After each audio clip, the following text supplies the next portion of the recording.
राधे राधे, जय श्री कृष्णा। दोस्तों अक्षय तृतीया आने वाला है, जो बैसाख मास शुक्ल पक्ष की तृतीया तिथि को पड़ता है। इस बार अप्रैल में 30 अप्रैल को है, दिन बुधवार।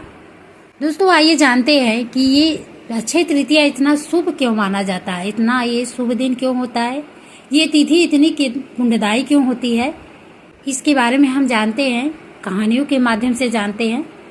और इस दिन क्या क्या ऐसा शुभ कार्य हुआ था जो इतना ये प्रभावशाली है।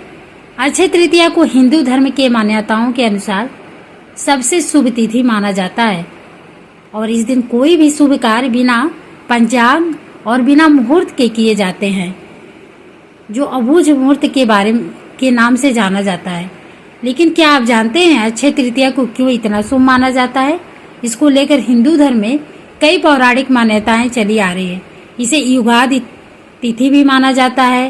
कहते हैं कि इस दिन ही त्रेता युग का आरंभ हुआ और भगवान परशुराम का अवतार भी इस दिन हुआ था।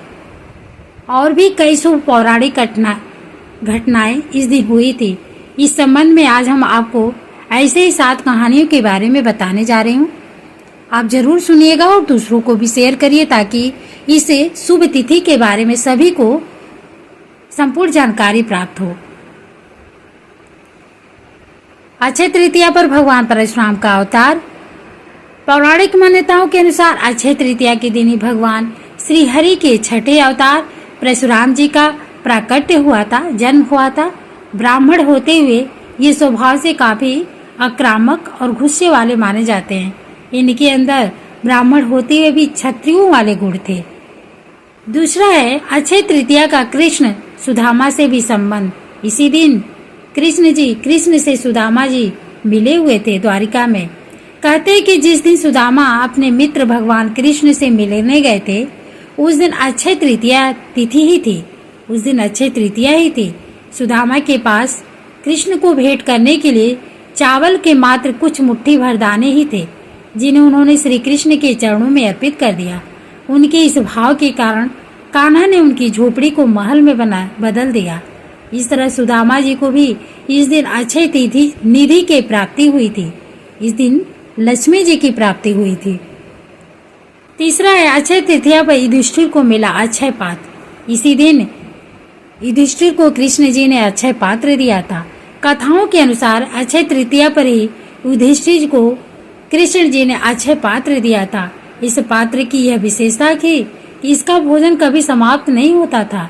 इसी पात्र की सहायता से युधिष्ठिर अपने राज्य के भूखे और गरीब लोगों को भोजन उपलब्ध कराते थे। भविष्य पुराण में अक्षय पात्र का संबंध मनुष्य के दान धर्म से बताया गया है।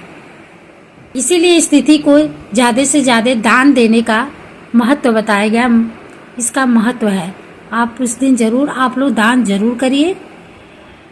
अक्षय तृतीया पर महाभारत लिखने की शुरुआत, ये चौथा है। अक्षय तृतीया के दिन से ही महर्षि वेद व्यास जी ने महाभारत की कथा को सुनाना आरंभ किया था और गणेश जी ने इस कथा को लिखना आरंभ किया था। इसी वजह से कहा जाता है कि महाभारत का युद्ध भी अच्छा है, जिसके कुछ उदाहरण आज भी कहीं कहीं देखने को मिल जाते हैं। 5वां अक्षय तृतीया पर त्रेता युग का आरंभ हुआ था। भविष्य पुराण में बताया गया है कि अक्षय तृतीया को युगादि तिथि कहा जाता है। दरअसल इसी दिन से त्रेता युग का आरंभ माना जाता है। इसलिए इस दिन को शुभ कार्यों के लिए सबसे शुभ मुहूर्त के तौर पर देखा जाता है। मान्यता है कि अक्षय तृतीया के दिन हम जो भी कार्य करते हैं, उसमें हमें अच्छे फल की प्राप्ति होती है और वह पुण्य कभी भी समाप्त नहीं होता है। अक्षय तृतीया पर कृष्ण ने की थी द्रौपदी की रक्षा। महाभारत में द्रौपदी के चीरहरण की घटना सर्वाधिक चर्चित मानी जाती है। पौराणिक मान्यताओं के अनुसार उस दिन भी अक्षय तृतीया ही थी, जब पांडवों ने कौरवों के साथ जुए के खेल में द्रौपदी को ही दांव पे लगा दिया था। दुशासन ने द्रौपदी का चीरहरण किया था। अक्षय तृतीया के दिन ही द्रौपदी के लाज बचाने के लिए श्री कृष्ण ने द्रौपदी को अक्षय चीर प्रदान किया था, जो कभी समाप्त नहीं हो रहा था। अक्षय तृतीया पर गंगा जी का अवतरण है। नारद पुराण में बताया गया कि अक्षय तृतीया के दिन ही गंगा जी का धरती पर आना हुआ था, उनका जन्म हुआ था। तेज बहाव के साथ स्वर्ग से निकली गंगा नदी को शिव जी ने अपनी जटाओं में धारण कर लिया था और फिर भागीरथ के प्रयासों से देवी गंगा धरती पर अवतरित हुई थी।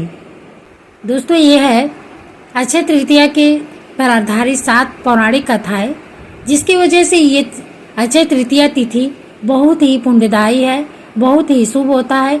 इस दिन आप कोई भी कार्य कर सकते हैं, शुरू कर सकते हैं, व्यापार में भी शुरू कर सकते हैं, खरीदारी कर सकते हैं। दान करना सबसे अच्छा और उत्तम माना गया है। इस दिन भगवान के नाम का जाप करें, जितना हो सके पुण्य कर्म करें, जो कभी समाप्त नहीं होगा, अच्छा होगा।